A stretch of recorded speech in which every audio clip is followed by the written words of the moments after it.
सोलापूर तसेच धाराशिव जिल्ह्यात वाघाचा धुमाकूळ सुरूच आहे। एकीकडे वाघाला पकडण्यासाठी ताडोबाची टीम जीवाचं रान करत आहे, तर दुसरीकडे वाघ आता आक्रमक झाल्याचं पाहायला मिळत आहे। येडशी भागात वाघानं आज पाळीव जनावरांवर हल्ला करून त्यांची शिकार केली आहे।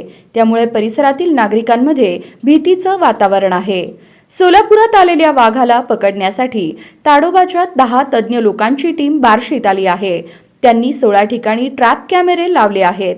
या ट्रॅप कॅमेऱ्यामध्ये वाघ दिसून आला आहे, पण प्रत्यक्षात वाघ मात्र पथकाला दिसून आला नाही। यामुळे वाघाला पकडण्याची जी मोहीम आहे ती फत्ते होत नाहीये। शूटर मराठे हे आपल्या बंदुकीने वाघाचा वेध घेण्यासाठी सज्ज आहेत, पण वाघ अद्याप पथकाच्या प्रत्यक्ष निदर्शनास आलेला नाही। त्यामुळे पथकाच्या हाती पुराव्याशिवाय काहीच लागलेलं नाही।